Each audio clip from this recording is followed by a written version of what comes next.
法律101。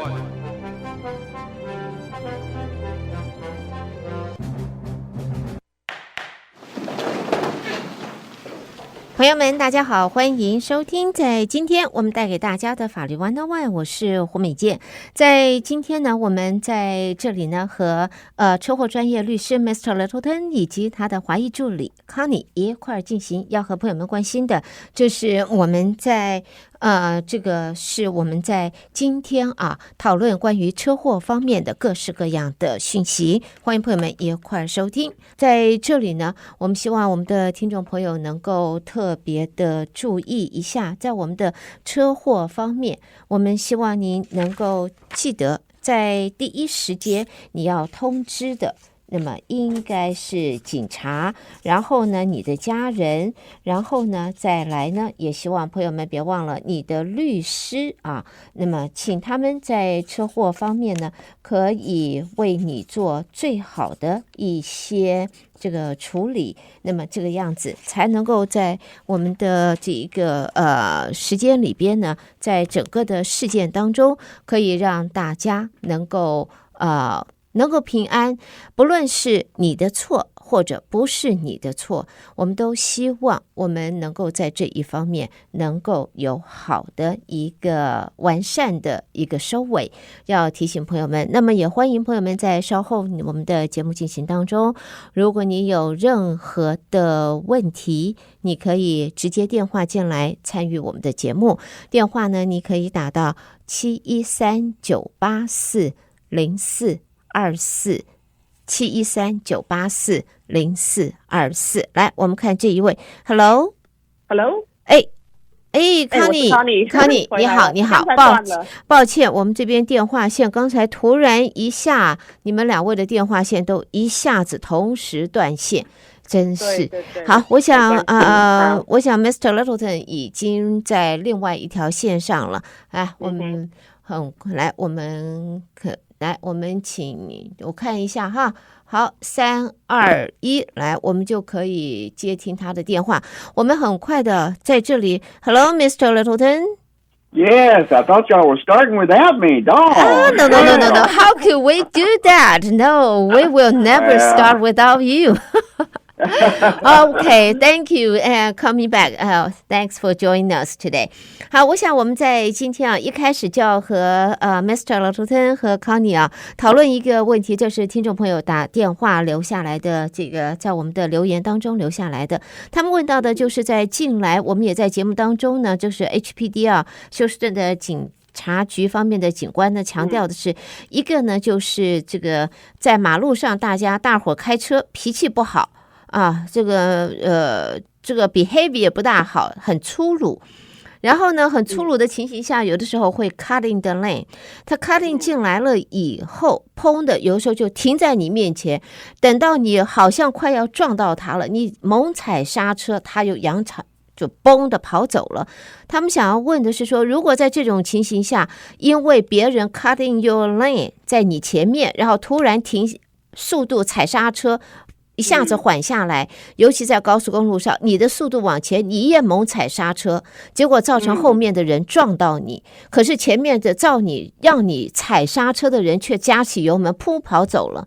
这种情形下怎么办？因为我们听众说，现在在路上这样子的行为蛮多的，其实我觉得他讲我也碰到过这样子的情形，所以我想能不能请两位先就我们听众的这个问题分析一下。好，谢谢。所以我理解这个问题，就是有3部车，那我们听众朋友可能是中间这一步，就是前面有一部突然间就卡线，就是到我们前面，然后刹车，然后我们也踩刹车，然后呢后面的我们听众朋友后面的车也是赶不及踩刹车，然后就撞到我们，对，这个意思。对，然后对方就等于是蓄意的、故意的这个就是 purpose 就是 intention 进来这个样子，一下子 cutting， 但是他都跑掉了，他跑掉了，因为他已经知道他要跑。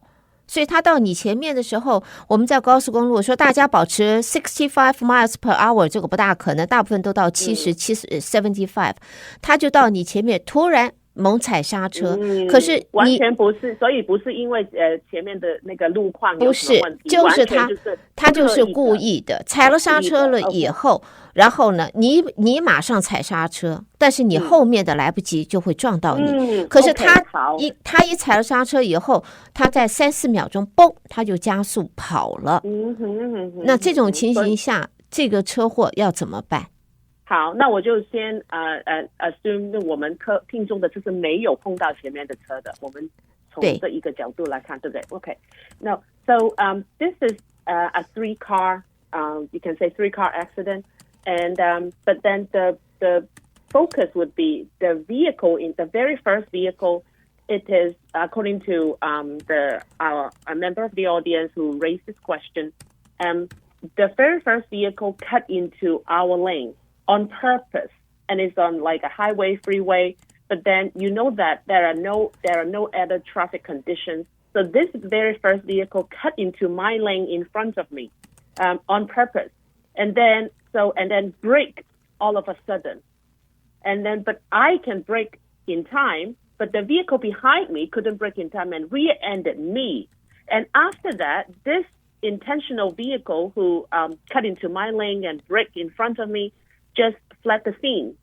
So in this kind of situation, because I was forced to brake, and then I got rear-ended, and so who will be at fault, and whether I can claim liability on the vehicle who fled the scene? Okay, well, in the situation you have, the braking of the second vehicle, their client, in order to prevent an impact with that first vehicle,and did so, then he was traveling at the proper distance and braking in the proper manner. The vehicle directly behind him, on the other hand, had to have been going too fast for the circumstances, because no matter what the sequence or the cause for the stopping, you are supposed to maintain the proper distance between you and the vehicle in front of you in order to make an emergency stop. Okay.So in this situation, the vehicle in the middle is not at fault at all. No, the vehicle on the end that rear-ended him is at fault. Okay. 那老板就说这个我们就3部车的车祸嘛，因为前面那一部就是故意的，然后但是他也走了。对。那这一些情况，因为他说无论是任何情况下，我们开车都要跟前车保持一个正确或是适当的距离。OK， 那在这个情况下，我们听众朋友他是有一个适当的距离，他也反应得快，所以呢，他也来得及刹车，没有撞到前面。但是后面那一台车完全就没有注意到路上那个路况，然后就撞到我们客户我们听众朋友的车尾。那个情况后面的就是全责，要负全责。但是如果我们反过来讲，现在我们这位听众是最后一位。所以如果是反过来讲，他有没有权利去讲这个不是他的错，因为前面是急刹车然后这个样子，还是说就是因为像刚才 Mr. 这个 Littleton 讲的，他没有保持一个这个 distance 那个距离跟他的控制他的速度，那我猜应该是不能抵赖了，但是我们问问律师。So in this situation, the caller or the person who raised this question is actually the third vehicle, the third driver. So can the third driver say that because there is a sudden braking or sudden stop of the vehicle in front of me, that's why I rear-ended him or her. So can I say that in order to release me from liability, or it is still maintaining distance, controlling speed, so the last vehicle is still 100% at fault? The third vehicle can claim that there was contributory negligence on the part of the first vehicle that left. The problem with it is what the second vehicle will say. If the second vehicle says that the first vehicle pulled in front of him unexpectedly and braked suddenly without cause, then the third vehicle could use that as a contributory negligence. So it means he may not have to pay 100%. It depends on the individual facts, because the circumstances are, in many cases I've had similar to this, the second vehicle said simply that he was stopping suddenly because of the vehicle in front of him, and that's all. But if the third vehicle saw the first one pull in front of the second one, causing a sudden unnecessary stop, then the third vehicle can testify, and then you try to make the second vehicle testify to the truth. So it becomes an issue of fact. The general rule is you must follow a vehicle behind you in a sufficient distance to stop even an emergency.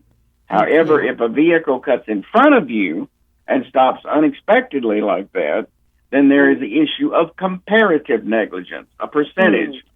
Okay? I see. Okay, got it. 原来还是有机会的，可以有一些，还是有希望哈，可以有希望的，有希望的。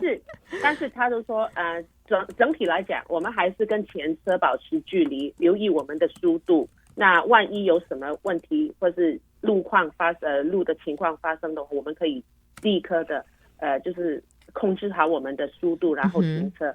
但是因为这个情况，他说 it's all about facts， 也是说当时候每个人讲的口供，说当时候发生什么事情。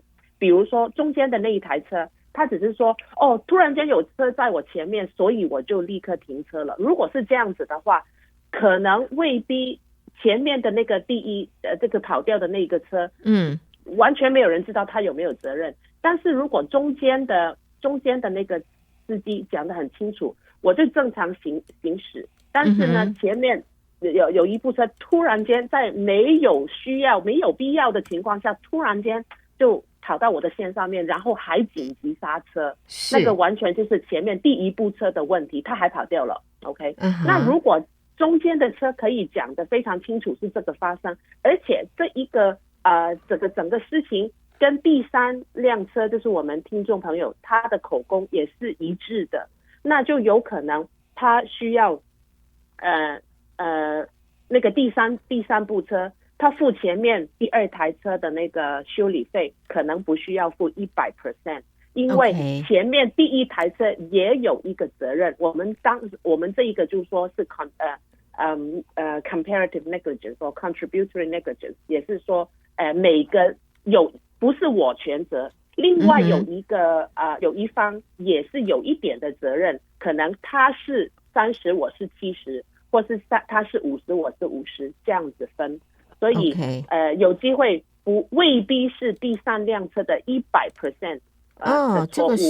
这个 OK， 这个我们看到了有机会。那么我想问一下因为我们都在 encourage 我们的 drivers install 这一个camera 行车记录仪，对，行车记录仪。如果在这种情形下，我中间的这一辆我照到了前面跑走的，到我前面突然来个急刹车，造成我急刹车，后面车子在 rear end 然后但是前面那个加的也许是一个这个 pickup 大马力的 pickup， 砰跑走了。可是我的行车记录仪把它照下来了，还照到它的 license plate，我可以用这样子的一个 evidence， 这个 video，我可以去追溯它吗？这个所以非常好了，因为我们常常都说客户听众朋友，你们最好就安装一个行车记录仪。那我们问问律师的意见，在这个问题上是怎么样。So if the second vehicle has a dash camera and captured everything that happened, including how the first vehicle cut into the lane, brake, stopped, and then fled the scene, so is it a very useful evidence to prove that the first vehicle is at fault? Yes, and so in that set of circumstances, you may be able to establish that the first vehicle was at fault if the video clearly shows a lack of distance and sudden braking and taking off. If that were to occur, then the second one would be able to recover partially from the third one and use his uninsured motorist to cover the other portion. For example, let's say that the second vehicle has the dash cam and it shows it, but it's not quite clear as to whether it was a sudden stop or just an ordinary stop. At any rate, the situation could be that he, the second vehicle, could claim the negligence on the third vehicle for part of his damages and uninsured motorist for the first vehicle, as well as the third vehicle could claim uninsured motorist on his part. Okay, so you get a mixture of different kinds of coverages. If both the second and the third vehicle have no uninsured motorist, then both of them can end up only recovering partially with that type of video. OK， 那所以为什么这个行车记录仪那么重要？因为如果是就是我们可以录影到当时候意外怎么发生的话，那更清楚可以证明得到第一部车就是主要是他的出错，做一个非常就是没有需要或是太快的一个换线，然后还停车。那如果是这样情况下，中间的那一台车，因为刚才我们说第三辆它是有一部分的责任 OK， 如果根据第二个第三个司机他们讲的口供，那第三辆车只是负了一点的我们不知道是 percentage 是多少，但是就是一部分的责任。那另外一部分怎么办呢？因为如果有这个 dash cam 的话，那个中间第二台车它可以跟他的保险公司就证明前面的车都有错，但是他跑掉，那他就可以用我们之前说的uninsured motorist， 因为他跑掉了嘛，那可能也找不到他的保险 OK， 就算有车牌可能找到他人了，但是因为跑掉的人通常都是因为他没保险所以跑掉了，是。那所以如果他没保险，那第一台车的错误他要理赔的部分就会从第二辆车他的 uninsured motorist，就是那个对方没有保险的就是部分来理赔 OK， 是。那第二台车如果有这个 camera 的话，就可以拿到 100% 的那个修理所有的补偿，因为他 赔他一部分，后面第三台车也赔他一部分，同样跟第三部车也是可以用这一个证据来就是拿到一点的补偿，因为错的一方是第一辆，虽然第三辆都有错了，因为他没有控制好自己的速度，但是也是因为第一辆造成这一个意外的，所以第三辆也可以用他的 就是因为第一辆跑掉了嘛，我们就可以用 来理赔某一个部分的那个理赔。我希望我这样讲是清楚。我想非常的清楚，因为在这种情形啊，我们有的人会觉得我们说冤有头债有主，这根本不是我要造成的，是别人蓄意造成的。可是呢，那一个肇事者他跑了，结果他造成的损失变成我要承担。那这个是我们常常我们就会觉得非常的愤怒，那么这种 anger 有时候很难消掉，就会很愤怒，为什么我怎么那么倒霉？但是呢，在现在我们看到呢，行车记录仪，我们这个 dashboard camera， 我们还是真的就像 Mr. Littleton 还有 Connie 一直以来，我想已经2-3年了，都在建议大家尽量的安装，那么这对大家绝对有帮助的。而刚才我们讨论的这个 case 的话，如果你没有行车记录仪，并不是说你是最后这一辆你一定要负全部的责任，你可以跟你前面的一辆，那么这个有商量的，是可以讨论的但是如果说你中间的你有行车记录仪而记录下来了整个事件对方肇事的这个车子的资料，那么真的我们就说冤有头债有主，我们是可以找得到的。另外的话，我想我们大概还有2分钟，我想最后一个问题要请 Mr. Littleton 来很快的谈一下那个 license plate， 因为讲到license plate 我们现在在德州的州法是前后都要有，但是如果这个 license plate 你看不清楚，看不大清楚，也许是泥这个 mud 整个 cover 了，或者是说有时候他们上面给你放个指头啊，或者放个什么东西挡在那儿，或者甚至于根本就已经掉了没了，他根本就没放上去。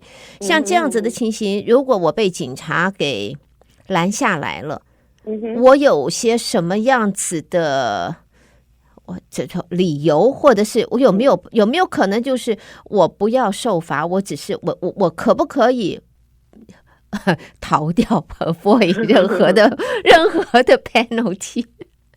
这一个情况提问的朋友有没有说那个 license plate 是什么情况下有被遮挡到，或是有什么问题？ OK， 他没有讲得清楚。他说我就是说不在了。我说是不在掉了吗？他说掉了，他自己不知道。然后呢，他说那如果说别人没有掉，用泥巴，这个下大雨淹水，泥巴都粘在上头了，很多的那种那个 pick up 后面都是泥。他说你根本看不到啊，他说你看不到跟我这个没有是一样的啊，为什么这个样子？我可不可以这样子？我是不是就可以我补回来我就可以了？还是我这个有法律方面的责任？所以你是说那个 license plate 已经都不能用了，因为都泥巴都粘上去，对，然后一个 condition 是泥巴在上面，你看不到那个字，一个呢是它掉了。他根本不知道，就没了，对，不在那里，不知道掉在哪里了，他也不知道掉在哪去了。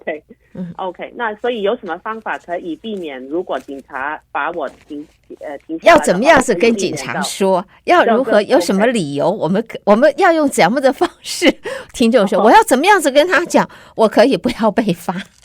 好 ，OK。So the last question is about license plate. So what if the license plate is gone and for some reason the driver or the owner doesn't know where the lost license plate is? But then because by law it's supposed to be one license plate in the front and one license plate in the back. So if one of them is lost, and how should I explain to the police officer if I got stopped? And another condition is if the license plate is stuck with dried mud. The mud is dried and then it's covered up the license plate. So if I got stopped, are there any reasons I can ask for that I can get away from getting a ticket? Is there a way to explain? Well, you're supposed to have a license tag on the front and the back. The license tags are supposed to be visible. That means they need to be clean, and the light above the tag must be in operation.